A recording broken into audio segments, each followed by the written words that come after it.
நாளிலே உங்கள் அனைவருக்கும் வாழ்த்துதலை தெரிவித்துக் கொள்கிறேன். இந்த நாளிலே 3ஆம் ஓய்வு நாளிலே கர்த்தரை ஆராதிக்கும்படியாய் நாம் வந்திருக்கிறோம். ஆகவே நாம் உண்மையோடும் கருத்தோடும் நாம் கர்த்தரை நாம் ஆராதிப்போம், செபிப்போம்.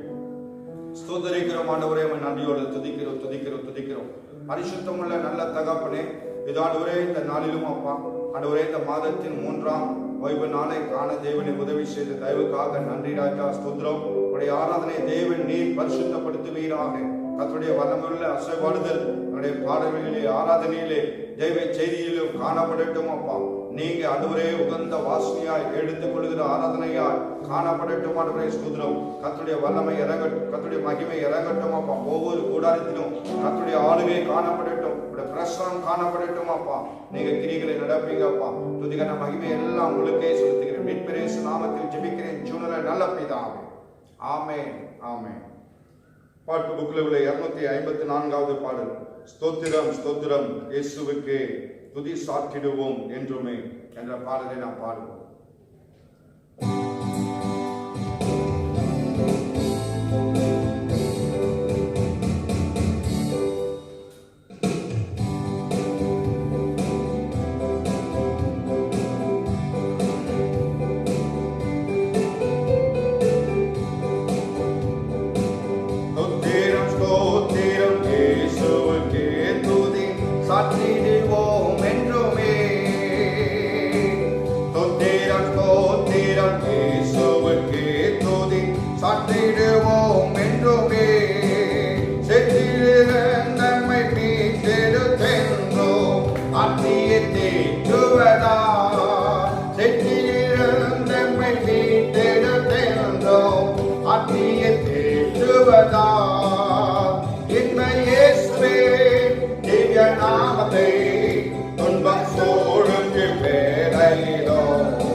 நன்றியோடு நாம் பாடிடுவோம், நன்றியோடு நாம் பாடிடுவோம்.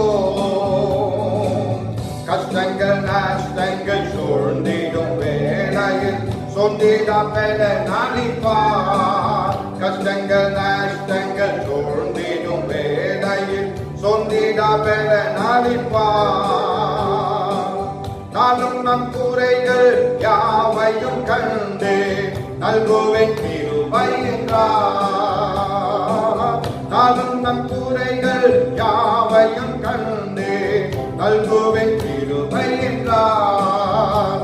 இன்மை இயேசுவே திவ்ய நாமத்தை துன்பம் சோடும் வேளையிலோ நன்றியோடு நாம் பாடிடுவோம், நன்றியோடு நாம் பாடிடுவோம். திகையாது கலங்காது என்றுரைக்காரவர் திக்கற்றோராக நின்றார். திகையாது கலங்காது என்றுரைக்காரவர் திக்கற்றோராக நின்றார். பயப்படாதே சிறு மந்தை என்றழைத்தார் பாரு நம்பி பணவர். பயப்படாதே சிறு மந்தை என்றழைத்தார் பாரு நம்பி பணவர். இன்மை இயேசுவே திவ்ய நாமத்தை துன்பம் சோடும் இவ்வேளையிலோ நன்றியோடு நாம் பாடிடுவோம், நன்றியோடு நாம் பாடிடுவோம். சியோனின் ராஜன சீக்கிரம் வந்துமே சியோனில் சேர்த்திடுவார். சியோனின் ராஜன சீக்கிரம் வந்துமே சியோனில் சேர்த்திடுவார். மன்னவன் இயேசுவை சந்திக்கும் மன்னாளில் மகிமையின் சாயல் அணிவோம். மன்னவன் இயேசுவை சந்திக்கும் மன்னாளில் மகிமையின் சாயல் அணிவோம். இன்மை இயேசுவே திவ்ய நாமத்தை துன்பம் சோடும் இவ்வேளையிலோ நன்றியோடு நாம் பாடிடுவோம், நன்றியோடு நாம் பாடிடுவோம். அல்லேலூயா. எப்போதும் அவரை நன்றியோடு அவரை துதிக்கிறவர்களாக நாம் காணப்பட வேண்டும். காரணம் என்ன என்றால் கஷ்டங்கள் நஷ்டங்கள் எல்லா வேலையிலும் நமக்கு சொந்திடாமல் பலனை அளிக்கிறவராய் இருக்கிறார் அவர். நாளும் நம் குறைவுகள் எல்லாவற்றையும் அவர் நல்குவேன் என்று சொல்கிறார். அவரை நீங்க நம்பினீங்கன்னு சொன்னா நம்முடைய குறைகள் எல்லாவற்றையும் அவர் நிறைவாக்குகிறவராய் இருக்கிறார் அவர். அல்லேலூயா. திகையாதே கலங்காதே என்று உரைத்திருக்கிறார் அவர். ஆகவே பயப்படாதே சிறுமந்தையே, நீ பயப்படாதே, பாரில் நமக்கு ஒரு மேய்ப்பன் உண்டு. அவர் உன்னதமானவர், அவர் மகத்துவம் உள்ளவர், அவர் மகிமையின் தேவன் அவர். ஆகவே அவரை சார்ந்து கொள். சீயோனிலே ராஜாதி ராஜாவாய் சீக்கிரமாய் வரப்போகிறார் அவர். ஆகவே அவரை நாம் அண்டிக் கொள்ளுவோம், அவரை நாம் பற்றி கொள்ளுவோம். அவரிடத்தில் நாம் நேசம் உள்ளவர்களாய் நாம் இருக்கும் பொழுது அவர் சீக்கிரமாய் வந்து அந்த நாளிலே அவர் இயேசுவை சந்திக்க போகிறோம். அவருடைய மகிமையின் சாயலை அணிந்து அவருடைய சிங்காசனத்திலே வீற்றிருக்கிற அந்த உன்னதமான தேவனை நாம் ஆராதிக்கும்படியாய், நாம் அவரை தொழுது கொள்ளும்படியாய் நம்மை அழைத்துக் கொண்டு போக அவர் ஆயத்தமாய் இருக்கிறார். நீங்களும் நானும் ஆயத்தமா? இன்னைக்கு கர்த்தருடைய வருகை மிக சமீபம் இருக்கிறது. ஆகவேதான் இந்த சூழ்நிலைகள் எல்லாம் எனக்கு பயங்கரமான சூழ்நிலை எல்லாம் நடந்து கொண்டிருக்கிறது. ஆனால் சிங்காசனத்தில் வீற்றிருக்கிற அந்த உன்னதமான தேவனை ஆராதிக்க, அந்த உன்னதமான தேவனை காண, அந்த உன்னதமான மகிமையின் ராஜ்யத்தை நாம் சேர நாம் ஆயத்தம் உள்ளவர்களாய் இருக்கிறோமா? சற்று சிந்தித்து பாருங்க. அல்லேலூயா. நாம் இப்பொழுது ஜெபத்தோடு அந்த உன்னதமான தேவனை நாம் ஆராதிக்க போகிறோம். அந்த உன்னதமான தேவனை நாம் ஆராதிக்க போகிறோம். சிங்காசனத்தில் வீற்றிருக்கிற தேவன் அவர் பரிசுத்தர், பரிசுத்தர், பரிசுத்தர். ஆகவே உம்மை நாங்கள் ஆராதிக்கிறோம் ஆண்டவரே, உம்மை நாங்கள் தொழுது கொள்கிறோம் ஆண்டவரே என்று சொல்லி நாம் கருத்தாய் நாம் ஆராதிப்போமா? கருத்தை உணர்ந்து அந்த பாடலுடைய வரிகளை நாம் உணர்ந்து நாம் கர்த்தரை ஆராதிப்போமா? Praise God. Hallelujah.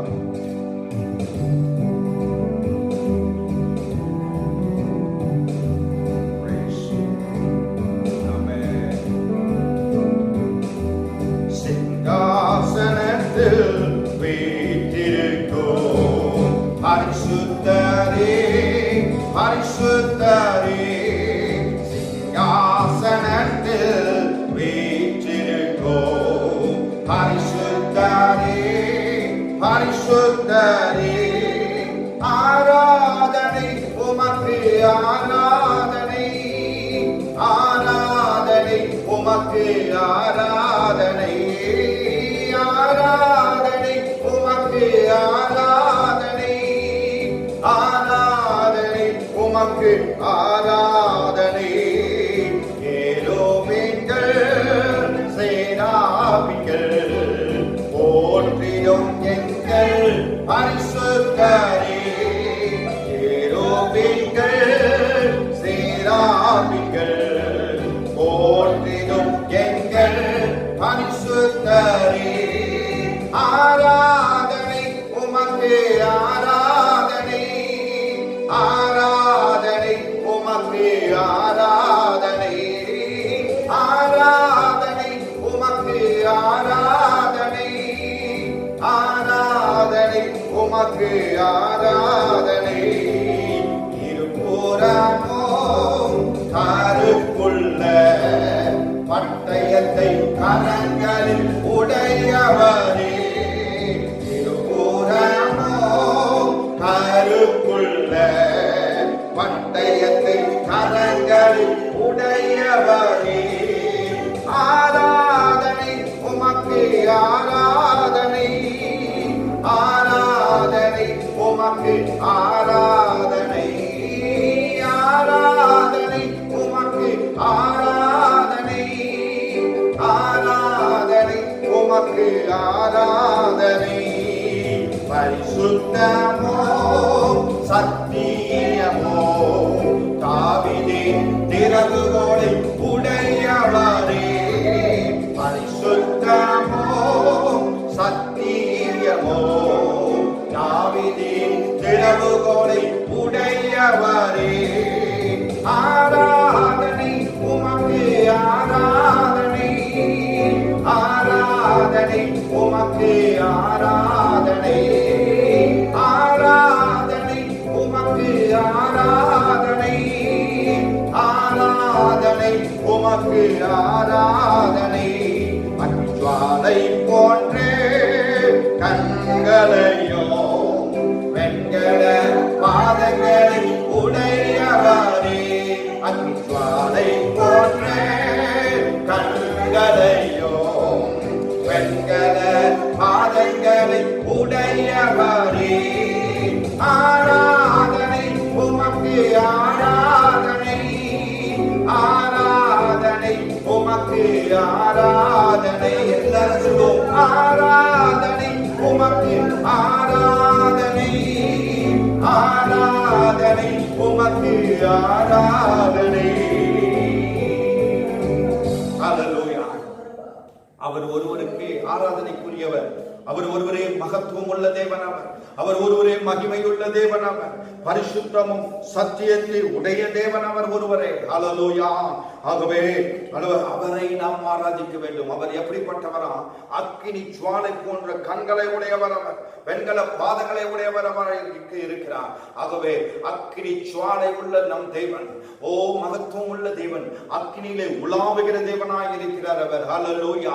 ஆகவேதான் இன்னைக்கு நம்ம கேட்கணும், ஆண்டவரே அந்த உன்னதத்தின் அக்கினி எங்கள் மேலே ஊற்றுங்க ஆண்டவரே, அந்த உன்னதத்தின் மகிமையின் அக்கினி எங்கள் மேலே ஊற்றுங்க ஆண்டவரே, அந்த அபிஷேகம் எங்கள் மேலே ஊற்றப்படட்டும் ஆண்டவரே, அந்த வல்லமை எங்கள் மேலே ஊற்றப்படட்டும் ஆண்டவரே சொல்லி கேளுங்க. அவர் நம்மை நிரப்பவர் வல்லவராய் இருக்கிறார் அவர். ஹல்லேலூயா, ஹல்லேலூயா, ஹல்லேலூயா. கேருபீன்கள் மத்தியிலே வீற்றிருக்கிற சர்வ வல்லமையுள்ள தேவன் அவர், மகத்துவம் உள்ள தேவன் அவர். உண்மையோடு கர்த்தரை ஆராதிக்கும் பொழுது, அவரை ஆராதிக்கிற ஒவ்வொரு ஸ்தலங்களிலும், ஒவ்வொரு பிள்ளைகளுடைய வாழ்க்கையிலும் கர்த்தர் அசைவாடுகிறவராய் இருக்கிறார். நீங்கள் உண்மையாய் அவரை ஆராதிக்கும் போது உங்கள் மத்தியில் அவர் உலாவுகிறவராய் இருக்கிறார். உங்களோடு அவர் வாசம் செய்கிறவராய் இருக்கிறார் அவர். ஹல்லேலூயா, ஹல்லேலூயா, ஹல்லேலூயா, ஹல்லேலூயா, ஹல்லேலூயா. ஜீவன் தந்திருக்கிறார். இன்னைக்கு எத்தனையோ பேர் இன்னைக்கு காணக்கூடாதபடி நித்திரை அடைந்திருக்கிறாங்க, மரணத்தை சம்பவித்துக் கொண்டிருக்கிறாங்க. அநேக இன்னைக்கு பயங்கரமான சூழ்நிலையிலே இந்த தேசம் போய்கொண்டிருக்கிறது.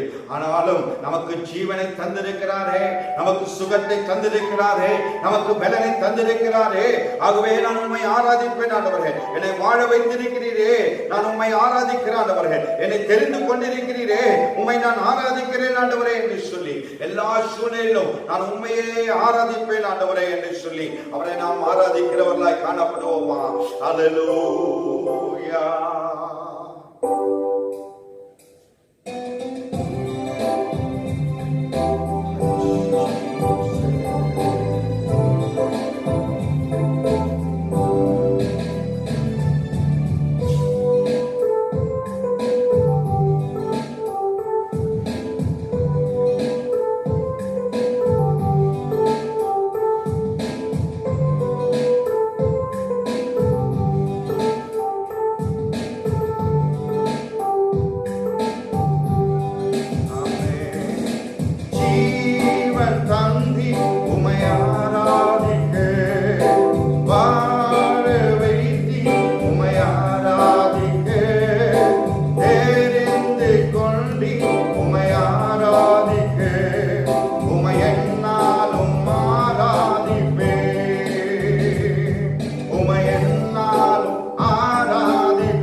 நீரே மகிமை உடையவர், உம்மை என்றும் ஆராதிப்பேன்.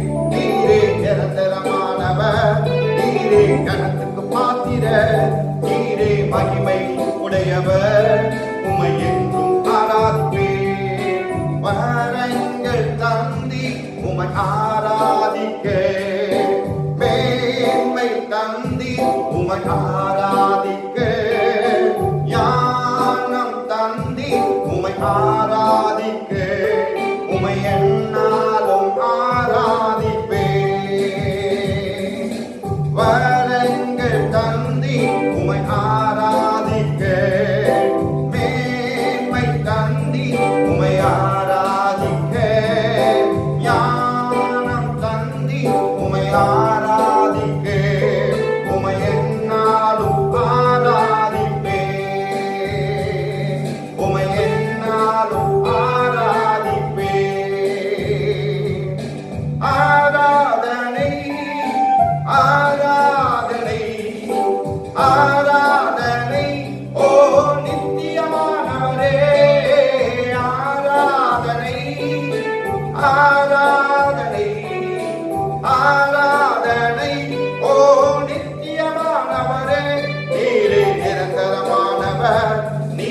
கனத்துக்கு பாத்திரர், நீரே மகிமை உடையவர், உமை என்றும் ஆராதிப்பேன். நீரே நிரந்தரமானவர், நீரே கனத்துக்கு பாத்திரர், நீரே மகிமை உடையவர், உமை என்றும் ஆராதிப்பேன். ஆமென், ஆமென், ஆமென். ஹல்லேலூயா, ஹல்லேலூயா. Thank you Holy Spirit. நீரே நிரந்தரமானவரானவரே, நீரே கனத்துக்கு பாத்திரரானவரே, நீரே மகிமை உடையவரானவரே, உம்மையே ஆராதிப்பேன், உம்மையே ஆராதிப்பேன். நீர் ஒருவரே ஆராதனைக்குரியவரானவரே, நீர் ஒருவரே மகத்துவம் உள்ளவரானவரே, நீர் ஒருவரே மகிமையின் தேவனானவரே, உம்மை துதிக்கிறேன் ஆண்டவரே என்று சொல்லி உள்ளத்தின் ஆழத்திலிருந்து அவரை துதிங்க, உள்ளத்தின் ஆழத்திலிருந்து அவரை மேன்மைப்படுத்துங்க, அவரை மகிமைப்படுத்துங்க. அவர் வல்லவராய் இருக்கிறார், அவர் நல்லவராய் இருக்கிறார், அவர் மகத்துவம் உள்ளவராய் இருக்கிறார். அவர் ஹல்லேலூயா, ஹல்லேலூயா. Thank you Holy Spirit, thank you Holy Spirit. அவர் ஒருவரே ஆராதனைக்குரியவர், அவர் ஒருவரே ஆராதனைக்குரியவர், அவர் மகத்துவம் உள்ள தேவன், அவர் ஜீவனை தந்தவர், அவர் நமக்கு ஓ நம்மை வாழ வைத்த தேவன், அவர் ஓ நம்மை தெரிந்து கொண்ட தேவன். அவர் ஆகவே உம்மை நாங்கள் என்னாலும் ஆராதிக்கிறோம், ஆகவே உம்மை என்னாலும் ஆராதிக்கிறோம் ஆண்டவரே என்று சொல்லி நல்ல வாயத்திலிருந்து கர்த்தரை துதிங்க, நல்ல வாயத்திலிருந்து கர்த்தரை மகிமைப்படுத்துங்க, மகிமைப்படுத்துங்க. Thank you Holy Spirit, thank you Holy Spirit, thank you Holy Spirit. Hallelujah, hallelujah, hallelujah. ஓ ரிமாத்தி ஆந்துனமோ ஷபாலவாத்தி ஆந்துனமோ தியாந்தனமா. பரிசுத்த ஆவியானவரே, உம்முடைய வல்லமை வல்லமை வல்லமை இறங்கட்டும் அப்பா. ஆண்டவரே, உண்மையாய் உம்மை தொழுது கொள்ளுகிற கூடாரத்திலே, உண்மையாய் உம்மை ஆராதிக்கிற ஒவ்வொரு பிள்ளைகளுடைய வாழ்க்கையிலும் கர்த்தருடைய வல்லமை இப்பொழுதே இறங்கட்டும் அப்பா. கர்த்தருடைய மகிமை இறங்கட்டும் ஆண்டவரே. உம்முடைய அக்கினியின் அபிஷேகம் ஒவ்வொரு பிள்ளைகள் மேலும் ஊற்றப்படட்டும் ஆண்டவரே. வல்லமை இறங்கட்டும் அப்பா, உடைய பிரசனம் இறங்கட்டும் ஆண்டவரே. சிங்காசனத்தில் வீற்றிருக்கிற பரிசுத்த ஆவியானவர், நீர் ஒருவரே எங்களை ஆண்டவரே ஆளுகை செய்கிறவர் அப்பா, நீர் ஒருவரே எங்களை நடத்துகிறவர் ஆண்டவரே. சொல்றப்பா, நீர் பரிசுத்தமும் சத்தியம் உள்ள தேவனாயிருக்கிறதற்காக நன்றி, நன்றி, நன்றி தகப்பனே. ஸ்தோத்திரம். ஞானம் கொடுத்தங்களை ஆராதிக்க வைக்கிறீர் ஆண்டவரே, ஆண்டவரே பலனை கொடுத்தங்களை ஆராதிக்க வைக்கிறீர் ஆண்டவரே. தகப்பனே, உடைய கிருபை எங்களை சூழ்ந்து கொள்ளட்டும் அப்பா, உடைய வல்லமை எங்களை சூழ்ந்து கொள்ளட்டும் ஆண்டவரே, உடைய மகிமை எங்களை சூழ்ந்து கொள்ளட்டும் ஆண்டவரே. ஸ்தோத்திரம் அப்பா. ஒவ்வொருவரையும் ஆண்டவரே, தொலைக்காட்சி மூலமா பார்த்து கொண்டிருக்கிற, யூடியூப் மூலமா பார்த்து கொண்டிருக்கிற ஒவ்வொரு பிள்ளைகளுடைய வாழ்க்கையிலும் கர்த்தருடைய மகிமை இறங்கட்டும் அப்பா, கர்த்தருடைய வல்லமை இறங்கட்டும் ஆண்டவரே. இது எத்தனை மகிமையுள்ள தேவன் என்பதை என் ஜனங்கள் அறிந்து கொள்ளட்டும் அப்பா. ஆண்டவரே, உடைய பிள்ளைகள் அறிந்து கொள்ளட்டும். நீங்க தெரிந்து கொண்ட பாத்திரங்கள் ஒவ்வொருவரும் ஆண்டவரே அவரை பயன்படுத்துங்க அப்பா. கர்த்தருடைய மகிமை ஒவ்வொரு மேல இறங்கட்டும் ஆண்டவரே. சோர்ந்து போயிருக்கிற உள்ளங்களில் ஆண்டவரே, கவலைகள் கண்ணீரில் இருக்கிற உள்ளங்களிலே கர்த்தருடைய வல்லமை ஆவியானவர் தேற்றுவீராக. அவரை பலப்படுத்துங்க அப்பா, அவரை ஸ்திரப்படுத்துங்க ஆண்டவரே. தகப்பனே, ஸ்தோத்திரம். இழந்திருக்கிற ஒவ்வொருவரையும் ஆண்டவரே நீர் பலப்படுத்துவீராக. ஆண்டவரே, பொருட்களிலே இழப்புகள், உறவினர்களிலே இழப்புகள், ஆண்டவரே பல சூழ்நிலைகளிலே ஆண்டவரே ஸ்தோத்திரம் தவிப்புகள் ஆண்டவரே, கண்ணீர்கள், வேதனைகள் அப்பா. ஆண்டவரே, வேதனையோடு கண்ணீரோடு ஆண்டவரே ஆராதனையை பார்த்து கொண்டிருக்கிற ஒவ்வொரு பிள்ளைகள் மேலும் கர்த்தருடைய மகிமை இறங்கட்டும் அப்பா, கர்த்தருடைய பிரசனம் இறங்கட்டும் ஆண்டவரே. தெய்வீகத்தின் விடுதலை ஒவ்வொரு இருதயத்திலும் ஆவியானவர் கட்டளையிடாக. பலர் பலர் வியாகுலத்தோடு இருக்கிறாங்க அப்பா, தேவன் கண்ணோக்கி பார்ப்பீராக. அவருடைய கண்ணீர் எல்லாம் துடைக்காட்டவரே, அவருடைய கண்ணீர் எல்லாம் துடைக்காட்டவரே, அவருடைய வியாகுலங்கள் எல்லாம் கர்த்தர் மாற்றி போடுவீராக. அவருடைய மகிமையுள்ள கரத்தில் ஒப்பு கொடுக்கிறோம். நீங்க பொறுப்பெடுத்துக் கொள்ளுங்க.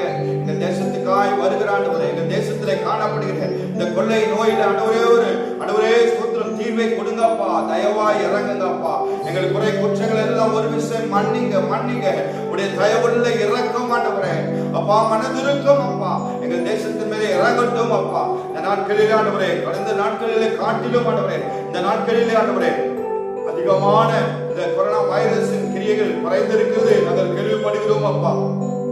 தளர்வுகளை தேவனுக்கு தந்திருக்கிறீங்க, அதற்காக நன்றி, நன்றி ராஜ்.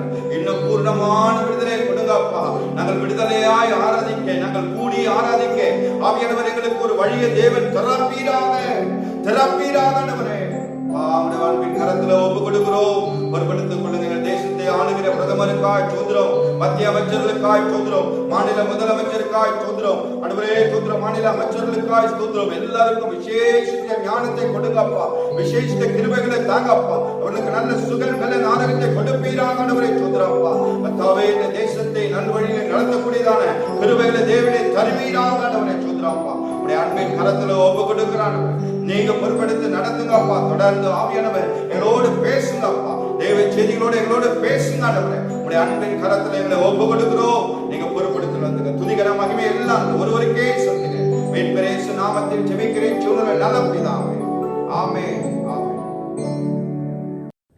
கர்த்தருடைய பரிசுத்த நாமத்திற்கு மகிமை உண்டாவதாக. கர்த்தருடைய பிள்ளைகளை இந்த 3வது மனமகிழ்ச்சியின் காலவேளையில உங்களை முகமுகமாக காணவில்லை என்றாலும் ஆவியிலே கண்டு கழிவுறுகிற இந்த செய்தியை கேட்கிற அநேக கர்த்தருடைய பிள்ளைகள் பல இடங்களிலே கேட்பதாக கேள்விப்படுகிறோம். ஆனாலும் தேவனுடைய வல்லமை இந்த ஆராதனை நாளிலே ஒவ்வொருவரையும் ஆளுகை செய்யும். இயேசு நாமத்தில் உங்களை நான் வாழ்த்துகிறேன். கர்த்தருக்கு ஸ்தோத்திரம். இந்த நாளிலே ஒரு விஷயம் கூட வேத வசனத்திற்கு ஒப்பு கொடுத்து நம்ம அப்படியே கடந்து போகலாம். இன்றைய தினம் பாத்திரம் பற்றி தியானிக்க போகிறேன். பாத்திரம், கர்த்தருக்கு ஸ்தோத்திரம். பாத்திரம் என்றால் அதாவது எழுத்தின்படியான பாத்திரங்களும் உண்டு, ஆவியின்படியான பாத்திரம் நாம தான். நம்முடைய சரீரம் தான் ஆவியின்படியான பாத்திரம்.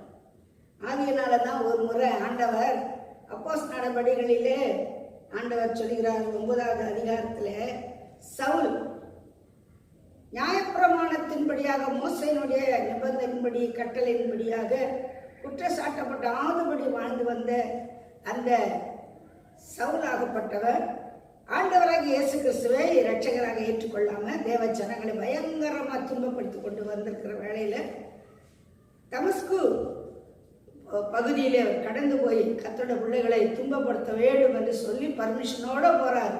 அந்த நேரம் கர்த்தர் அவரை சந்திக்கிறாரு. அந்த நேரத்தில் கர்த்தருக்கு ஸ்தோத்திரம், அவருடைய கண்களை இழக்கிறாரு. இந்த சூழ்நிலையின் மத்தியில அனனியாங்கிற ஒரு தேவதாசன் கிட்ட கர்த்தர் பேசுகிறாரு. நீ போய் அந்த சவுலை நீ கரை வச்சு ஜெபம் பண்ணு அப்படின்னு சொல்லும்போது அவர் சொல்றாரு, பயங்கரமான ஒரு மனிதன் நம்ம தேவ பிள்ளைகளெல்லாம் துன்பப்படுத்தும்படியாக பர்மிஷனோட வந்திருக்கிறான் ஆண்டவரே அப்படின்போது எல்லாம் எனக்கு தெரியும். நான் தெரிந்து கொண்ட பாத்திரம், ராஜாக்களுக்கு முன்பாக பிரபுக்களுக்கு முன்பாக என் நாமத்தை மகிமைப்படுத்தும்படியாக நான் தெரிந்து கொண்ட பாத்திரம். ஆகையினால பாத்திரம் என்று சொல்லும் பொழுது ஆத்மாவையும் குறிக்கும். எழுத்தின்படியான பாத்திரங்களை பாத்திரமாகவும் சொல்ல முடியும். இந்த நாளிலே நாம் சிந்திக்கும் போது நம்முடைய ஆத்மா தான் முக்கியம். மனிதன் உலகம் முழுதும் ஆதாயப்படுத்துகிற ஆத்மாவை நஷ்டப்பட்டு அவனுக்கு என்ன லாபம்? ஆகையினால ஆண்டவர் இந்த நாளிலே இந்த ஆத்மாவை குறித்து தான் சில காரியங்களை இங்கே சொல்லுகிறாரு. வேதத்தில் நீங்கள் வாசிக்கும் போது இங்கே ரோமருக்கு எழுதின நிருபம் 9வது அதிகாரம் 21வது வசனத்தில் சொல்லப்படுகிறது, மிதியிட்ட ஒரே களிமண்ணினாலே குயவன் ஒரு பாத்திரத்தை கனமான காரியத்துக்கும் ஒரு பாத்திரத்தை கனவீனமான காரியத்துக்கும் பண்படுத்துகிறதற்கும் மண்ணின் மேல அவனுக்கு அதிகாரம் இல்லையோ என்று சொல்லி கர்த்தர் கேட்கிறார். பவுல் மூலமா அந்த வார்த்தை வருகிறது.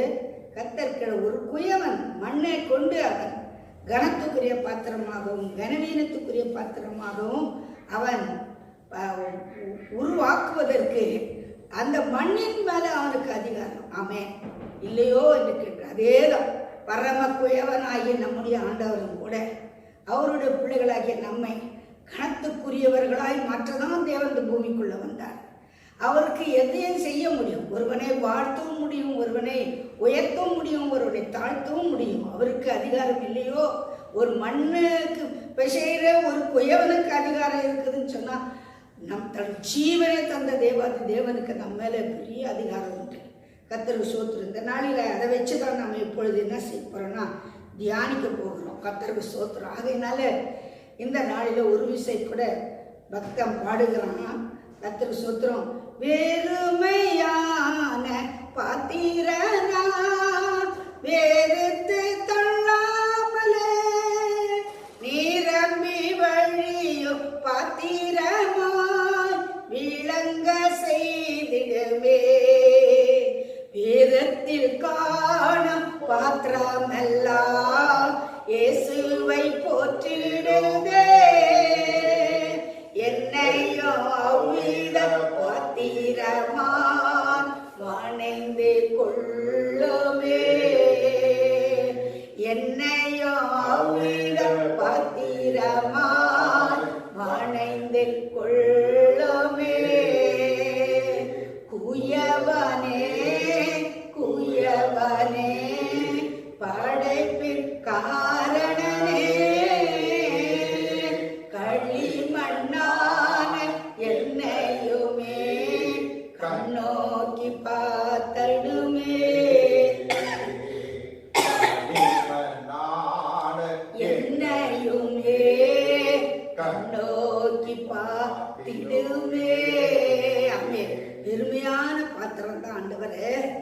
வெறுத்து தள்ளாம இந்த நாளிலே நிரம்பி வழியக்கூடிய பாத்திரமா என்னை மாற்றுங்க. உங்களுடைய அருளால கனமான ஒரு பாத்திரமா என்னை மாற்றுங்க என்று சொல்லி பக்தன் பாடுகிறத நான் பார்க்கிறோம். வேதாகத்தில் ஒரு வசனம் வாசிக்கலாம். 2 தீமோத்தேயு 2வது அதிகாரத்தில் இங்கே நாம் வாசிக்கிறோம். 20வது வசனம். 2 தீமோத்தேயு 2வது அதிகாரம் 20வது வசனத்தில், ஒரு பெரிய வீட்டிலே பொன்னும் வெள்ளியுமான பாத்திரங்களே அல்லாமல் மரமும் மண்ணுமான பாத்திரங்களும் உண்டு. அவைகளில் சில கனத்திற்கும் சில கனவீனத்திற்கும் ஆனவைகள். ஆகையால் ஒருவன் இவைகளை விட்டு தன்னை சுத்திகரித்து கொண்டால் அவன் பரிசுத்தமாக்கப்பட்டதும் எஜமானுக்கு உபயோகமானதும் எந்த நற்கிரியைக்கும் ஆயத்தமாக்கப்பட்டதுமான கனத்துக்குரிய பாத்திரமாயிருப்பான். கனவீனத்துக்குரிய பாத்திரமாய் இருந்தாலும் கூட சரி, ஆனாலும் இங்க நாம் வாசிக்கிறோம், அவன் சுத்திகரிக்கப்பட்டால் எஜமானுக்கு உபயோகமானதும் எந்த நற்கிரைக்கும் ஆயத்தமாக்கப்பட்டதுமான கனத்துக்குரிய பாத்திரமாய் இருப்பான். இந்த வசனம் எந்த சூழ்நிலையில சொல்லப்பட்டது என்று சொன்னா, தீமோத்தேயுக்கு பவுல் ஊழியத்தின் பாதையிலே கடந்து வரும்போது அவன் வாலிப பிள்ளை ஆகியனாலே சில ஆலோசனைகளை கொடுக்குறாரு. அந்த 2வது அதிகாரம் நீங்கள் முழுமையாக வாசித்தீங்கன்னா ஆண்டவர் சொல்றாரு சில ஆலோசனை. நீ கிறிஸ்து பலப்படணும், நீ மனுஷர்களுக்குள்ள உண்மையான ஒரு போதகத்தை நீ ஒப்புவிக்கணும், இப்படி நிறைய காரியங்கள் சொல்லி நீ சட்டத்தின்படி யுத்தம் பண்ண தப்பா முடிசூடு கொள்ள முடியும். இப்படியெல்லாம் ஆண்டவர் சொல்லி கொண்டு வரும் பொழுதுதான் இந்த காரியத்தை ஆண்டவர் சொல்றாரு. உன்னை கனமுள்ள ஒரு பாத்திரமாய் மாற்றணும்னா எஜமானுக்கு உபயோகமானதும் எந்த நற்கிரைக்கும் ஆயத்தப்பட்டதுமான கனத்துக்குரிய பாத்திரமா இருக்க வேண்டும் என்று சொல்லி, ஆகையினாலே இன்னைக்கு கனத்துக்குரிய பாத்திரமா நாம் இருக்க வேண்டும் என்று சொல்லி கர்த்தருக்கு ஸ்தோத்திரம். தேவன் விரும்புகிறார். இதைதான் பவுல் தீமோத்தேயுக்கு சொல்லுகிறார். நீதிமொழிகள்ல 25:13 சொல்லுது, கோடை காலத்தில் உறைந்த மழையின் குளிர்ச்சி எப்படி இருக்கிறதோ அப்படியே உண்மையான ஸ்தானாபதியும் தன்னை அனுப்பினவருக்கு இருப்பான். அவன் தன் எஜமானுடைய ஆத்துமாவே குளிர பண்ணுவான். எஜமானுடைய ஆத்துமாய் குளிர பண்றதுக்கு கர்த்தருக்கு ஸ்தோத்திரம். உண்மையான ஒரு ஸ்தானாபதியாய் நாம் காணப்பட வேண்டும். ஆண்டவராக இயேசு கிறிஸ்துவை நான் ஏற்றுக்கொண்டேன் என்று சொல்லிக் கொள்ளுகிற ஒரு காரியம் அல்ல.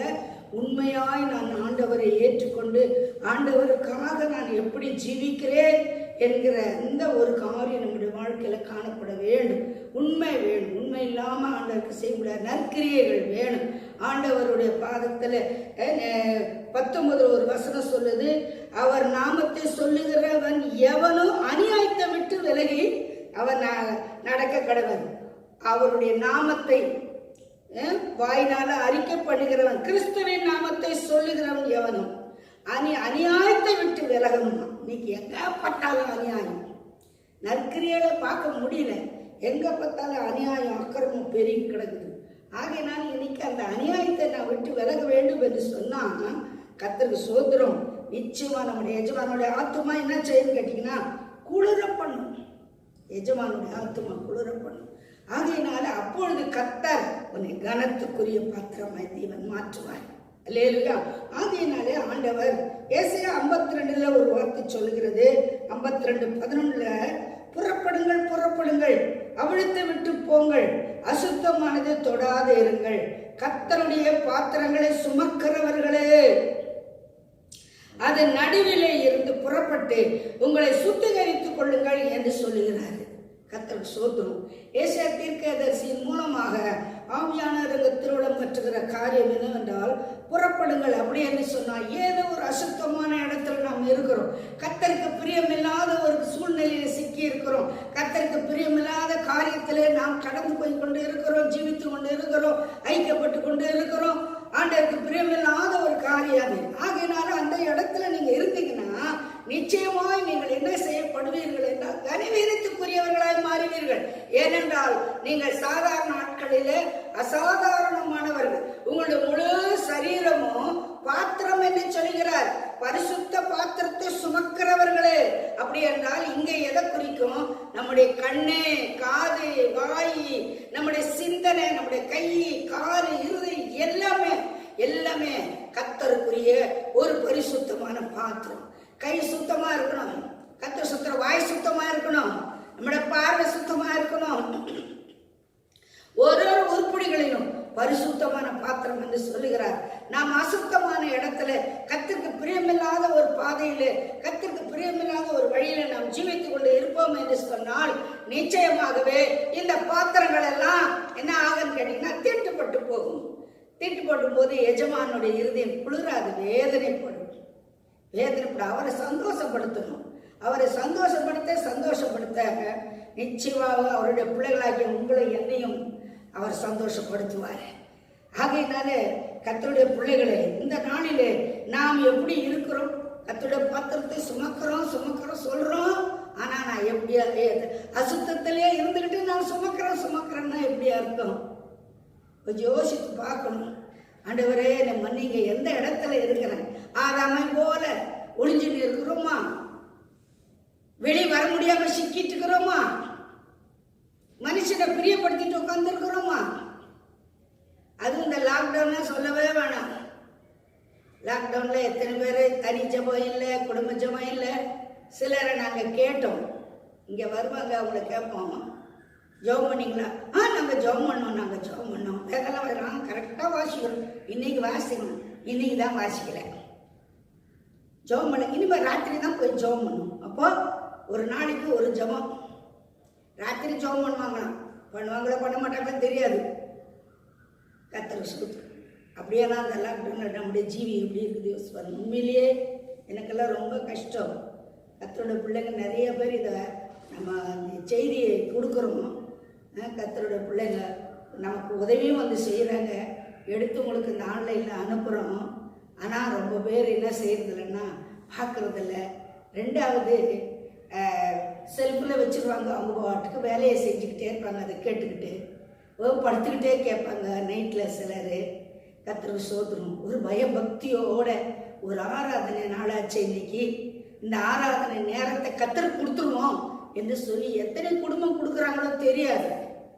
கர்த்தரோட பிள்ளையை நம்ம எப்படி இருக்கிறோம்? அந்த பரிசுத்தமான பாத்திரத்தை வச்சு நம்ம எப்படி இருக்கிறோம்? பாத்திரங்களை சுமக்கிறவர்களே என்று ஆண்டவர் நம்மளை பார்த்து சொல்றாரு. இன்னைக்கு நம்ம எப்படி இருக்கிறோம்? அந்த நேரத்தை நம்ம கர்த்தருடைய நாளாச்சே, அந்த நேரத்தை நம்மளோட வீட்டில் கொடுக்குறோமா? குளிச்சு எடுத்து சிலர் நைட்டியில் அப்படியே சுற்றிட்டு ஏதோ அங்கே பாட்டுக்கு ஒரு பக்கம் அந்த ஒரு சிலர் டிவியில் பார்க்குறாங்க, சிலர் வந்து அந்த யூடியூப்லேயே வச்சு அந்த சவுண்டு கேட்குறாங்க. ஆனால் சிலர் கேட்குறாங்க, அது எப்படி கேட்குறாங்க? கொஞ்சம் கேட்டது கொஞ்சம் கேட்காமையே இருக்கிற மாதிரி தான் அவங்க வேலைகளுக்குள்ளே காணப்படுறாங்க. கர்த்தருக்கு ஸ்தோத்திரம். தேவ பிள்ளைகளே, நீங்கள் எப்படி ஆராதிக்கிறீங்க, எப்படி கர்த்தரோட சேர்ந்திருக்கிறீங்க, எப்படி கர்த்தரை தேடுகிறீர்கள் எல்லாம் எங்களுக்கு தெரியாது, கர்த்தருக்கு தெரியும். பிள்ளைங்க எப்படியாவது ஆவியில வளரணும். கர்த்தரோட வருகை சீக்கிரமா இருக்குது. அந்த பரிசுத்த தெய்வத்தை தரிசிக்க போகணும். எவ்வளவு பயங்கரமான ஒரு சூழ்நிலை மத்தியில உன்னை என்ன எவ்வளவு அழகா கர்த்தர் பாதுகாத்து வராரு. நினைச்சு பார்த்தீங்களா?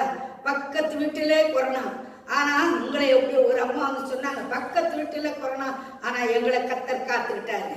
எவ்வளவு பெரிய சந்தோஷம் இல்லைங்களா? சோத்திரம்.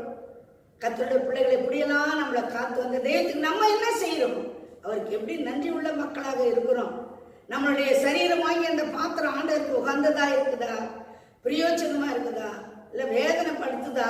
சிந்திச்சு பார்க்க வேண்டிய நேரத்துல வந்திருக்கிறோம். ஆகையினால இன்னைக்கு அவரால் என்ன வேணாலும் செய்வார். உயர்த்த முடியும், தாழ்த்த முடியும். அவருக்கு எல்லா அதிகாரமும் உண்டு. ஆனால் கர்த்தர் வந்த நோக்கம், தேவனை அண்டிக் கொண்ட நோக்கம் வீணாகிறதா போயிடக்கூடாது. கர்த்தர் வந்த நோக்கம் அந்த ராஜ்யத்தில் உங்களை என்ன கொண்டு போக. அவருடைய நாள், அவருடைய வேலை, அவருடைய நேரம் நெருங்கி போச்சு. வரதான் போறாரு. நீங்க விசுவாசித்தாலும் சரி, விசுவாசியாம போனாலும் சரி, அவர் வரதான் போறாரு. ஆகையினாலே நாம இந்த நாளிலே சுத்திகரித்து கொண்டு அந்த அசுத்தமான இடத்தை விட்டு நாம என்ன செய்யணும்? புறப்படணும். அங்கேயே உட்காந்துக்கிட்டு நான் சுத்திகரிக்கிறேன் சொல்லக்கூடாது.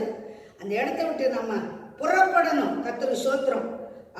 கர்த்தர் நல்லவர். அப்போ புறப்படும் பொழுது அவருக்கு அவ்வளோ சந்தோஷமா இருக்கும். ஒருவேளை உனக்கு துக்கமா இருக்கலாம், அசுத்தமான இடத்தை விட்டு நான் போறேன்னு. உண்மையிலேயே நீ புறப்பட்டாதான் உனக்கு ஆசீர்வாதம். இல்லை என்று சொன்னால் எல்லாம் இழக்க வேண்டிய ஒரு சூழ்நிலை வரும் தேவ பிள்ளைகளே. அதனாலதான் கர்த்தர் வேதையோடு சொல்ற, புறப்படுங்க. ஒரு முறைக்கு 2 முறை சொன்னா அங்க ஒரு பெரிய அர்த்தம் இருக்குது. ஆகையினால அந்த இடத்த விட்டு நான் புறப்படணும். ஆனா தாவீது சொல்லுகிறார் பாருங்க, தாவீது வாழ்க்கையில வந்த உபத்திரமா, தாவீது வந்த வாழ்க்கையில் நெருக்கம், எவ்வளவு நெருக்கம் நமக்கு நல்லா தெரியும். இத்தனை நெருக்கத்தின் மத்தியிலே தாவீது சொல்றார், நிறைய பரிசுத்தவான்களை அறிக்கை பண்ணி இருக்கிறாங்க, அதெல்லாம் சொன்னா நமக்கு நேரம் போதாது. தாவீது சொல்லுகிறார், சங்கீதம் 16:5 சொல்றார், கர்த்தர் என் சுதந்திரமும் என் பாத்திரத்தின் பங்குமானவர். இவ்வளவு தைரியமா சொல்றார். அவர் என் சுதந்திரமும் என் பாத்திரத்தின் பங்குமானவர். அவர் தான் எனக்கு. அப்படி கர்த்தருக்கு ஸ்தோத்திரம்.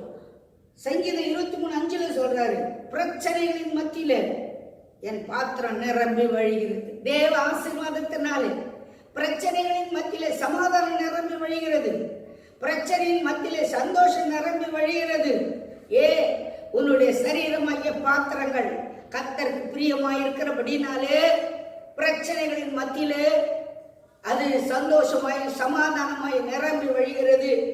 116 சங்கீதம் 13 சொல்லப்படுகிறது. அங்கேயும் தாவீதுக்கு கண்களிலே கண்ணீர், காதெல்லாம் இடறுதல், மரண போராட்டங்கள், பயங்கரமான சூழ்நிலையின் மத்தியில அவர் சொல்றாரு, என் ரட்சிப்பின் பாத்திரத்தை எடுத்துக்கொண்டு நான் கர்த்தருடைய நாமத்தை தொழுது கொள்வேன், ஆண்டவருடைய சமூகத்தை முத்தமிடுவேன், ஆண்டவருடைய சமூகத்தை தொழுது கொள்வேன். எந்த பாத்திரம் எடுத்து? ரட்சிப்பின் பாத்திரம். இன்னைக்கு அநேகருக்கு ரட்சிக்கப்பட்டோம், ஞானசானம் எடுத்துட்டேன், அபிஷேகமும் சிலர் பெற்றேன். ஆனா இன்னைக்கு எங்க இருக்கிறோம்? எல்லாம் இழந்து போச்சு. அந்த புதுப்பிக்க அந்த ரட்சிப்பு எங்க போச்சு தெரியல. அதனாலதான் பேதுரு சொல்றார், நீதிமானே ரட்சிக்கப்படுவது அரிதாயிருக்குமானால் பக்தி இல்லாதவனும் பாவியும் எங்கே நிற்பான்? தேவ பிள்ளைகளை, இந்த நாளிலே நாம் தொடங்கின ஓட்டம் வெற்றிகரமாய் முடிக்கணும். தொடங்கிடுவோம். ஆனா ஓடிக்கிட்டு இருக்கிறோம். சில ஓட்டத்துல தடைப்பட்டு போது பேக் அடிக்கிறோம், தடுமாறுறோம். எந்த சூழ்நிலையின் மத்தியில் நம்முடைய ரட்சிப்பின் பாத்திரத்தை எடுத்துக்கொண்டு யாரை தொழுது கொள்ளும்? கர்த்தரை தொழுது கொள்ளும். தாவீது சொல்கிறார், கர்த்தரை நான் தொழுது கொள்வேன். கர்த்தருக்கு ஸ்தோத்திரம். அருமையான கர்த்தருடைய பிள்ளையை நாம் எப்படி இருக்கிறோம் கொஞ்சம் சிந்திச்சு பாருங்க. நமக்கு பிரச்சனைகள் வந்துச்சுன்னா, வேதனைகள் வந்துச்சுன்னா, இழப்புகள் வந்துச்சுன்னா எப்படி இருக்கணும்? ஜெபம் போயிடுது, வேதவாசிப்பு போயிடுது, தேவனுக்கு பரிசுத்தமாய் வேர் பிரிச்சு வாழ போயிடுது. கர்த்தருக்கு முதலிடம் கொடுக்க மனமில்லை. வாயில சொல்றோம், ஆனா செயல்ல கிடையாது. அநேகருக்கு வாயில வடை சொல்றது தான் குழப்பா போச்சு, செயல்ல ஒன்றும் இல்லை. அதனால செய்கையில நிரூபித்து காட்ட வேணும். கர்த்தருக்கு ஸ்தோத்திரம். ஆகையினால பரிசுத்தமான பாத்திரத்தை சுமக்கிற கர்த்தருடைய பிள்ளைகளே, நீங்க இன்னைக்கு சிந்தனை செய்ய. தயவு செய்து இந்த 3வது வாரம் மனமகிழ்ச்சி காலை ஆராதனையில கர்த்தர் உங்களோட இடைபடுகிறார். உங்களை உயர்த்த முடியும். மறுபடியும் சொல்றேன், நீ கனத்துக்குரிய பாத்திரங்களை உங்களை மாற்ற முடியும். நீங்க என்ன சூழ்நிலை இருந்தாலும் உங்களை மாற்றுவார். ஆண்டவரே என்று சொல்லி சரண்டர் அடையும் போது நிச்சயமாய் மனம் திரும்பி அவர் சமூகத்தில் வரும்போது அற்புதம் செய்வார். இன்னைக்கு மனம் திரும்பும் நிறைய முறை செய்திகளை கேட்டுன்னு தான் இருக்கிறோம்.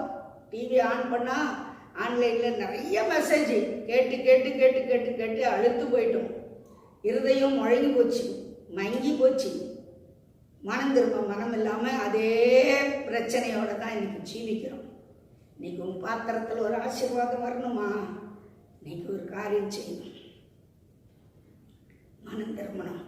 வேதத்தில் ஒரு 2 உதாரணங்கள் சொல்கிறேன். எழுத்தின்படியான பாத்திரத்தில் நடந்த அற்புதங்களை நம்ம எல்லாருக்கும் தெரிஞ்ச சம்பவம் தான்.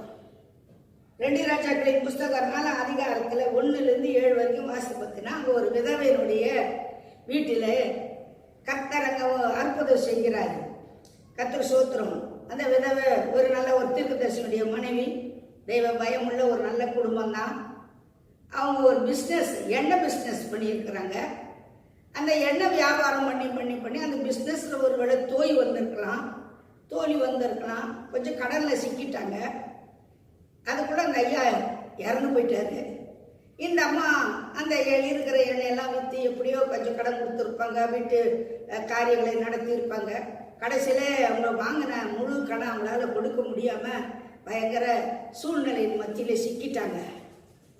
அந்த நேரத்தில் இந்த கடன் கொடுத்தவன் என்ன செய்யலான்னு கேட்டிங்கன்னா, கொஞ்ச நாள் கழித்து அவன் வந்து கேட்குறான், என்னுடைய கடனை கொடுக்கணும், இல்லாவிட்ட ஒரு 2 பிள்ளைகளை கொடுத்துட்றோம்மா, பணத்தை கொடுத்துட்டு அப்புறம் பிள்ளைகளை கூட்டிகிட்டு போன்னு சொல்லி வந்து நிற்கிறான்.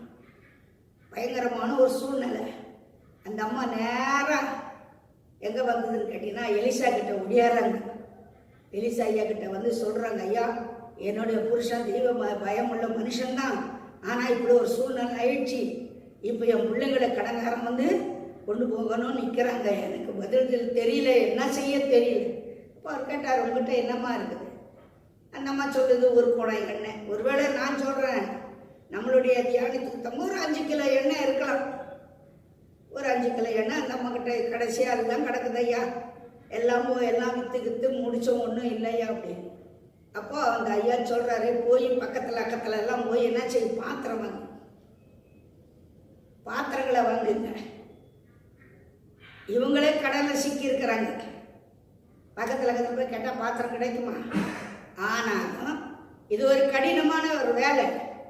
ஆனாலும் ஊழியக்கார் சொல்கிறாரு, போய் வாங்கிக்கிங்க, வாங்கிட்டு வந்து எல்லா பாத்திரங்களையும் நீங்கள் என்ன செய்யுங்க, வீட்டுக்குள்ளே வச்சு கதவு சாத்தியும் பிள்ளைங்களோட சோம் பண்ணி அந்த பாத்திரங்களை ஊற்றுங்க. அந்த தண்ணி, அந்த எண்ணெயை இருக்கிற எண்ணெயை என்ன வச்சுருக்குறோங்க அந்த எண்ணெயை ஊற்றுங்க அப்படின்னு சொன்னார். அவ்வளோதான் சொல்லி அனுப்பினார். உடனே பார்த்தீங்கன்னா அந்த அம்மா நேராக வந்து பக்கத்தில் கேட்குது. கேட்க ஒரு சிலர் கொடுத்துருப்பாங்க, ஒரு சிலர் கொடுக்காம இருப்பாங்க, ஏசி இருப்பாங்க.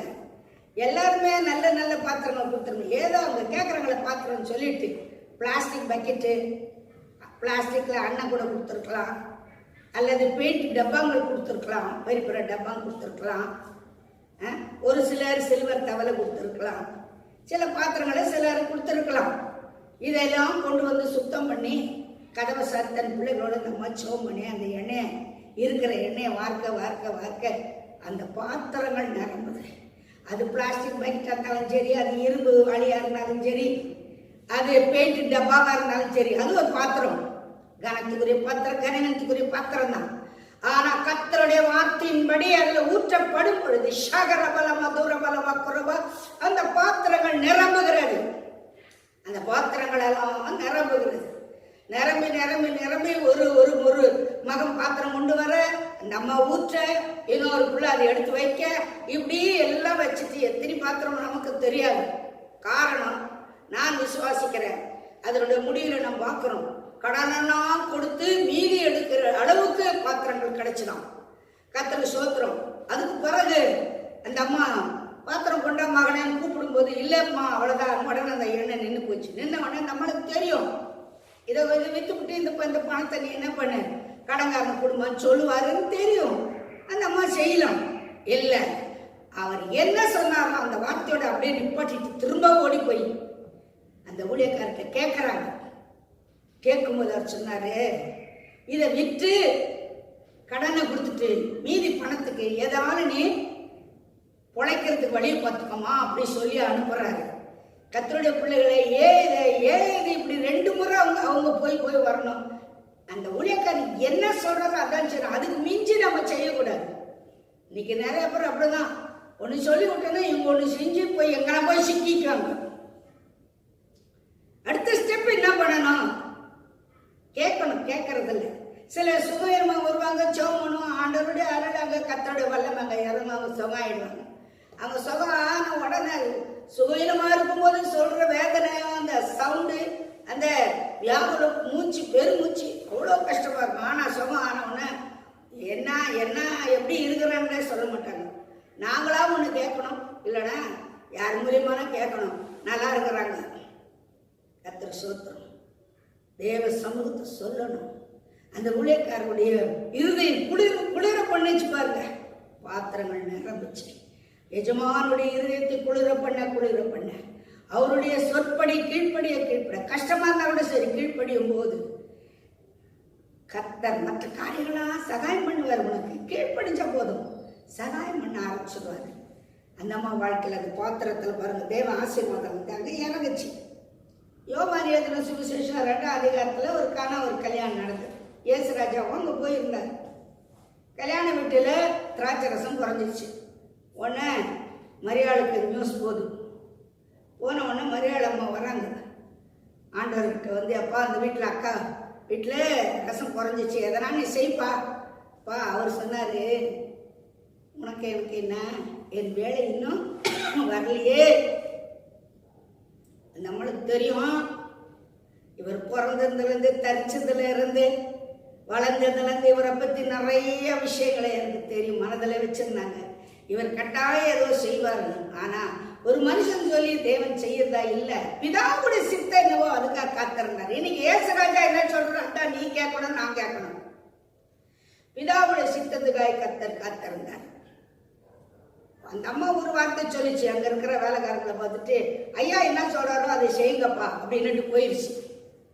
அப்போ இயேசுநாதர் சொன்னாரு, ஒதுக்கப்பட்ட ஜாடிங்க கை காலு மூஞ்சிலாம் யூத மக்கள் கல்யாண வீடுகளில் வரும்போது, இல்லை ஃபங்க்ஷனுக்கு வந்தாலும் சரி, கல்யாண வீட்டுக்கு வந்தாலும் சரி, ஒரு வீட்டுக்கு போனாலும் சரி, அங்கே ஒதுக்குப்புறமா சில பெரிய பெரிய சாறு சொல்லுவாங்க, பெரிய பெரிய ஜாடி, பெரிய பானைங்க, 3-4 குடம் தண்ணி பிடிக்கிற மாதிரி பெரிய பெரிய பானைங்க. அந்த பானைங்களை தண்ணி நிறச்சி வச்சுருப்பாங்க. வரும்போது மூஞ்சி கை காலெல்லாம் கழுவிட்டு தான் அவங்க நினச்சவங்கன்னா உள்ளே வருவாங்க. அது மாதிரி பயன்படுத்துகிற அந்த ஜாடியெல்லாம் சகதியில் கிடக்குது. அந்த ஒரு 6 ஜாடி இருக்குது. அப்போ ஆண்டவர் சொன்னார், அந்த ஜாடியிலெல்லாம் போய் தண்ணி, அது கனவீனமான ஜாடி, கை கால் மூஞ்சி கழுவுற ஜாடி. அந்த ஜாடியில் எதை நிரப்ப சொன்னான்னு கேட்டிங்கன்னா, தண்ணி நிரப்புங்க. உடனே அந்த வேலைக்காரங்க என்னையா அப்படின்னு ஒன்றும் பேசலை. உடனே தண்ணி நிரப்புனாங்க. மொண்டுட்டு போய் பந்திக்காரங்க விசாரிக்கிறவங்க கொண்டு கொடுங்க. அப்பவும் ஒரு வார்த்தை பேசலை. இதுதாங்க கீழ்ப்படுதல். எனக்கு தான் இதெல்லாம் தெரியுமா அப்படின்னு நம்ம இஷ்டத்துக்கு நம்ம செய்யக்கூடாது. என்ன சொல்றாரோ அதை செய். உன் பாத்திரம் நிரம்பும். அந்த வீட்டில் ஒரு பெரிய ஆசீர்வாதம். அவன் சொல்றான், எல்லாம் வந்து ருசி, நல்ல ருசியுள்ள ஆகாரம், அது திராட்சை ரசம் போன பிற்பாடு ருசி குறைஞ்சது கொடுப்பாங்க. நீ என்னன்னா ரொம்ப டேஸ்டா இருக்குது இந்த ரசம், இது எங்க வாங்குறீங்க, எப்படி வந்துச்சு, இது எங்க வச்சிருந்தீங்க இவ்வளவு நேரம், அனுபவம் தெரியாது. தேவன் அதிசயங்களை செய்கிறவர், அற்புதங்களை செய்கிறவர். அருமையான கர்த்தருடைய பிள்ளையே, உன்னுடைய வாழ்க்கையில உன் குடும்பத்துல என்ன பலவீனமோ, சரீரத்துல என்ன பலம், நீ என்ன எதிர்பார்க்கிறியோ, என்ன குறையோ, ஏதோ இருந்தாலும் கர்த்தர் உன்னோடு பேசுற காரியத்துக்கு சரண்டரா. அப்பொழுது உன்னுடைய எல்லைக்குள்ள கர்த்தர் பெரிய காரியம் செய்வார். சுவையுள்ள ரசமாய் மாற்றுவார், சுவையுள்ள ஒரு பாத்திரமாய் மாற்றுவார். அநேகர் ஆச்சரியப்படத்தக்கதான பாத்திரமாய் நீங்க மாறுவீங்க. அநேகர் ஆச்சரியப்படுற அளவுக்கு நீங்க மாறி உங்களை கனப்படுத்துவார், உங்களை உயர்த்துவார். கடைசியாக ஒரு காரியம் நான் சொல்லி முடிக்கிறேன். கர்த்தருக்கு ஸ்தோத்திரம். தானியேலின் தீர்க்க தரிசன புஸ்தகத்துல ஒரு சம்பவம் நடக்கிறது. 5ஆவது அதிகாரம் 2வது வசனத்துல, பெல்ஷாத்சார் திராட்சை ரசத்தை ருசித்துக் கொண்டு இருக்கையில் அவன் தகப்பனாகிய நேபுகாத்நேச்சார் எருசலேம் தேவாலயத்தில் இருந்து கொண்டு வந்த பொன் வெள்ளி பாத்திரங்களில் ராஜாவாகிய தானும் தன் பிரபுக்களும் தன் மனைவிகளும் தன் வைப்பாட்டிகளும் குடிக்கிறதற்காக அவைகளை கொண்டு வரும்படி கட்டளையிட்டான். அப்பொழுது எருசலேமில் உள்ள தேவனுடைய வீடாகிய ஆலயத்தில் இருந்து எடுக்கப்பட்ட பொற்பாத்திரங்களை கொண்டு வந்தார்கள். அவைகளில் ராஜாவும் அவனுடைய பிரபுக்களும் அவனுடைய மனைவிகளும் அவனுடைய வைப்பாட்டிகளும் குடித்தார்கள். குடித்து வெறித்து கல்லையும் மண்ணையும் மரத்தையும் என்ன செஞ்சாங்கன்னு கேட்டீங்கன்னா அதுதான் தெய்வம் என்று சொல்லி அவங்க ரொம்ப புகழ்ந்து பேசி மகிமைப்படுத்திக்கிட்டே இருந்தாங்க. அந்த நேரம் பார்த்து செவுத்துல ஒரு கை வந்து என்ன செய்யுதுன்னா எழுதுது. இதை பார்த்த உடனே அந்த பெல்ஷாத்சாருடைய எல்லாம் குடி வெறி எல்லாம் அப்படியே கடந்து அதாவது வெறியெல்லாம் தெளிச்சு போச்சு. தெளிச்சு போன உடனே ஒரு பயம் வந்துச்சு, அவனுக்கு ஒரு பயம் வந்துச்சு. அப்ப தானியேலை தான் கூப்பிட்டு, தானியேல் தான் அதுக்கு உத்தரவு சொல்றாரு. 23ஆம் வசனம் சொல்றாரு பாருங்க, பரலோகத்தின் ஆண்டவருக்கு விரோதமாக உம்மை உயர்த்தினீர், அவருடைய ஆலயத்தின் பாத்திரங்களை உமக்கு முன்பாக கொண்டு வந்து நீரும் உம்முடைய பிரபுக்களும் உம்முடைய மனைவிகளும் உம்முடைய வைப்பாட்டிகளும் அவைகளில் திராட்சரசம் குடித்தீர்கள். இதுவும் அன்றி தம்முடைய கையில் தமது சுவாசத்தை வைத்திருக்கிறவரும் உமது வழிகளுக்கு எல்லா அதிகாரியுமாகிய தேவனை நீர் மகிமைப்படுத்தாமல் காணாமலும் கேளாமலும் உணராமலும் இருக்கிற வெள்ளியும் பொன்னும் வெண்கலமும் இரும்பும் மரமும் கல்லும் ஆகிய தேவர்களை புகழ்ந்தீர்கள். நீ சுவாசிக்கிற அதே என் தேவன் தான் கொடுத்தது. அப்படிப்பட்ட தேவனை விட்டு போட்டு தேவாலயத்தில் இருந்த பரிசுத்தமான பாத்திரத்தை கொண்டு வந்து நீங்க குடித்து வெறுத்தீங்களே. வெறுத்தது மாத்திரமல்லாம நீ சுவாசிக்கிற சுவாசத்தை தந்த தெய்வத்தை உணராம காணாமலும் கேடாமலும் உணராமலும் இருக்கிற வெளியும் பொண்ணும் வெங்குமான மரத்தை புகழ்ந்தீங்களே. அதனாலதான் அந்த கை வந்து உன்னை எழுதுச்சு என்று சொல்லி அதனுடைய அர்த்தத்தை சொல்றாரு. உன்னுடைய ராஜ்யத்துக்கு என்ன வந்துச்சு? முடிவு வந்துச்சு. நீ குறையா இருக்கிற என்று சொல்லி தானியேலை சொல்லி முடிக்கிறான். உடனே இவருக்கு ரொம்ப வேதனை போச்சு. பெல்ஷாத்சார் ராஜாவுக்கு ரொம்ப வேதனை ஆயிடுச்சு. ஆனாலும் பாருங்க என்ன பண்ண முடியும்? 30ஆம் வசனம் சொல்லுது, அன்று ராத்திரியில் என்று குடித்து வெறித்தரும் அன்னைக்கு சடனம் அன்று ராத்திரியில நான் நினைக்கிற காலம்பரை குடிச்சு வெறிச்சுக்கிட்டு கிடந்திருப்பான். நைட்டுக்குள்ள கர்த்தருடைய வல்லமை அங்க இறங்குச்சு பாருங்க. அன்று ராத்திரியிலே 30ஆம் வசனம், கல்தேயரின் ராஜாவாகிய பெல்ஷாத்சார் கொலை செய்யப்பட்டான். அந்த ராஜ்யத்துக்கு முடிவு வந்துச்சுன்னு சொல்லிட்டார் ஆண்டவர். அந்த ராத்திரியிலேயே அவன் கொலை செய்யப்பட்டான். கர்த்தருடைய பிள்ளையே, பரிசுத்த பாத்திரத்தை தவறான முறையில பயன்படுத்தினான். ஜீவனுள்ள தேவன் எத்தனையோ சம்பவங்கள் அந்த நேபுகத்நேச்சார் இருந்த காலத்திலே ஆகட்டும், பெல்ஷாத்சார் காலத்திலே ஆகட்டும், தானியேலுடைய காரியங்கள் எல்லாம் ஜெயமா இருந்தது. அநேக காரியங்களை அவர் காண்பித்திருக்கிறார். அப்படி இருந்தோ மனம் மாறாம தன் இஷ்டம் போல வாழ்ந்த நிமித்தம் அந்த வாழ்க்கையில முடிவு பாருங்க எவ்வளவு வேதனையா முடிஞ்சது. இன்னைக்கு நீங்களும் நானும் சுமந்து கொண்டிருக்கிற பாத்திரம் சாதாரணதல்ல. தெய்வ பிள்ளையே, இன்னைக்கு அந்த பாத்திரங்களை பரிசுத்தமாய் காத்துக்கங்க. இது வேதத்துல திருஷ்டாந்தமாக எழுதி வச்சிருக்குது. இத்தனை திறனான மேகம் போன்ற சாட்சிகள் உங்கள் முன்னிற்க பாரமான யாமற்றையும் பாவத்தையும் விட்டு விசுவாசத்தை தொடங்குற முடிக்கிற லக்கை நோக்கி பொறுமையாய் ஓட வேண்டிய காலத்தில் வந்திருக்கோம். ஒரு விஷயம் இன்னைக்கு ஆண்டவர் கரத்தில் நம்மை தாழ்த்தி ஒப்பு கொடுப்போமா? ஆண்டவர் கரத்தில் நம்ம தாழ்த்தி ஒப்பு கொடுக்கலாமா? நம்ம கண்களை மூடுவோம். மண்ணாசையில் நான் மயங்கி மெய்வழி விட்டகன்று கண் போன போக்கில் பின்பற்றி கண்டேனில்லை இன்பமே. காணாமல் போன பாத்திரம் என்னை தேடி வந்த தெய்வமே. வாழ்நாளெல்லாம் பாதம் சேர பாதையில் நடத்திடுமே. வாழ்நாளெல்லாம் பாதம் சேர பாதையில் நடத்திடுமே. குயவனே குயவனே படைப்பிற்காரடனே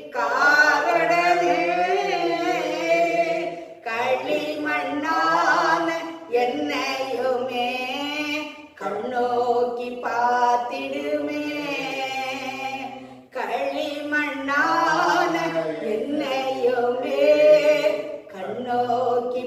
காத்திடுமே.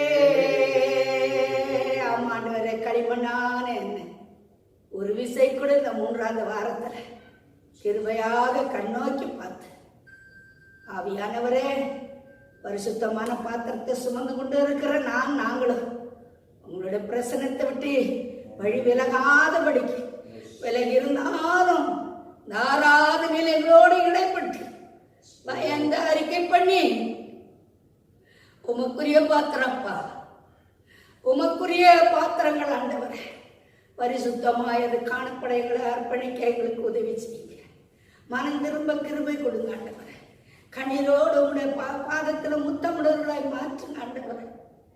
போதும் ஆண்டவரே, இந்த நெருக்கமான காலகட்டங்களை இன்னும் என்னுடைய சுயத்தின் மேல வாழாதபடி முழு இதயத்தோடும் முழு ஆத்மாவோடும் முழு பலத்தோடும் இடத்துல அன்பு கூர்ந்து உமக்கு பயந்து, மனுஷனுக்கல்ல ஆண்டவரே, மனிதர்களுக்கல்லப்பா, உமக்கு பயந்து வாழ வளர எங்களுக்கு கிருபை செய்யுங்க.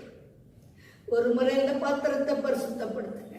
கரையில்லாத திரையில்லாத ஒரு ஜீவியம் செய்து உன்னதத்துக்குரியவர்களை காணப்பட எங்களுக்கு கிருபை செய்யும். உங்களுக்கு உகந்த ஒரு மனவாட்டிகளா நாங்கள் காணப்படட்டும். இந்த செய்தி கேட்கிற எல்லா தேவ பிள்ளைகளுக்குள்ள கிரிய நடப்பீங்கய்யா, நடப்பீங்க. பாரத்தோடு விதைக்கிறோமையா, கிரிய செய்ய.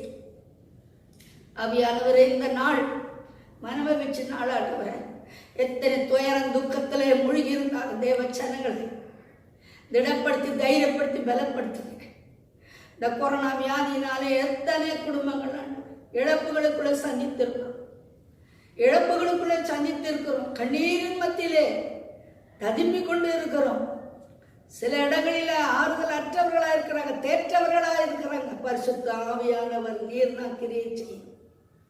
பெற்றோரை இழந்த குழந்தைகள் எத்தனையப்பா, கணவனை இழந்த மனைவி, மனைவி இழந்த கணவன், ஆறாத துயரம், ஒத்தர காணப்பட முடியாத ஒரு சூழ்நிலைகள். கர்த்தருடைய வல்லமை இறங்கி இந்த வேளையில சீக்கிரமா அந்த வியாதியின் கொடுமுடிய முறித்து போடும்படியா செபிக்கிறான். 3வது அலை வருகிறது என்று சொல்லுகிறார்கள் அப்பா. குழந்தைகள் மேலேயும் வயதானவர்கள் மேலேயும் என்று சொல்லி ஒரு மனுஷனால உருவாக்கப்படுகிற இந்த வியாதியினுடைய கிரியைகள் எல்லாம் பரிசுத்த ஆவியானவரே நீங்க தகர்த்து போடும்படியா செபிக்கிறாண்டவரே. அந்த அலையா அதட்டும்படியா செபிக்கிறாண்டவரே. கர்த்தருடைய வல்லமை இறங்கட்டும். எங்க தேசத்து மக்கள் மேல உடைய கிருபை இறங்கட்டும் ஆண்டவரே. உடைய வல்லமை இறங்கட்டும். குறிப்பா எங்க தேசத்தின் அதிகாரிகளே ஒப்பு கொடுக்கிறேன். ஒவ்வொரு மேல ஆண்டவரே, சென்ட்ரல்ல இருக்கிற எல்லா அதிகாரிகளையும் ஒப்பு கொடுக்கிறேன் ஆண்டவரே. எல்லா மாநில அதிகாரிகளை ஆண்டவரே, குறிப்பா எங்கள் தமிழ்நாட்டு அதிகாரி ஒப்பு கொடுக்கிறேன். மினிஸ்டர்ஸ் ஒப்பு கொடுக்கிறேன். கர்த்தாவே, எங்கள் தமிழ்நாட்டு சிஎம் மேல சாலமும் ஞானம் கொடுத்து எங்கள் தமிழ்நாட்டை குறிப்பாக நல்ல முறையில ஆட்சி பண்ண அனந்த ஞானம் கொடுப்பீராங்க. பலவிதமான கிரியைகள் உருவாய் கொண்டு இருக்கிறதை உணர்கிறோம். கர்த்தருடைய வல்லமை அந்த ஆவியெல்லாம் நீங்க கட்டுவீராக. ஒரு அமைதி அமெரிக்க உருவாக உதவி செய்யும். இதை கேட்டுக்கொண்டிருக்கிற எல்லா தேவ பிள்ளையுடைய கூடாரத்துல தேவ வல்லமை இறங்கட்டும். சமாதானம் அவங்களை ஆண்டு கொள்ளட்டும். ஆண்டோட பிரசன் அவங்களை ஆளுகை செய்யட்டும். உங்களுடைய அன்புக்கு யார் யார் தலைவனைக்கு பயந்து தீர்மானிக்கிறார்களோ வல்லமை இறங்கட்டாங்க.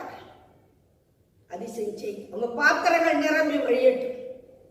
அவங்க கண்ணீரை நீர் கழிப்பாய் மாற்றுங்க. சகலத்தையும் உங்களுடைய கரங்களை ஒப்புவிடுங்க.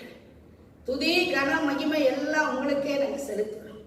மீட்பர் இயேசு கிறிஸ்து இன்ப நாமத்தில் வேண்டுகிறோம் ஜீவனுடைய நல்ல பிதாவே, ஆமென். ஆத்துமாவே கர்த்தரை ஸ்தோத்திரி.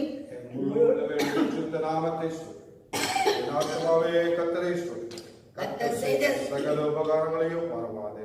அவர் அக்கிரமங்களை எல்லாம் மன்னித்து நோயெல்லாம் குணமாக்கி பிராணனை அழித்து விலக்கி விட்டு கிருபையினால் இரக்கங்களினால் முடிசூட்டி நன்மையினால் வாய் திருப்தியாக்குகிறார். கழுகுக்கு சமானமான வயது திரும்ப வாழ வைத்து போல ஒடுக்கப்படுகிற யாவருக்கும் கர்த்தர் நீதி நியாயத்தை செய்கிறார்.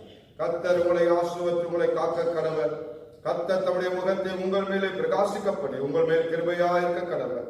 கர்த்தர் தம்முடைய முகத்தில் உங்கள் மேல் பிரசனமாக்கி உங்களுக்கு சமாதானம் கட்டளை கடவர்.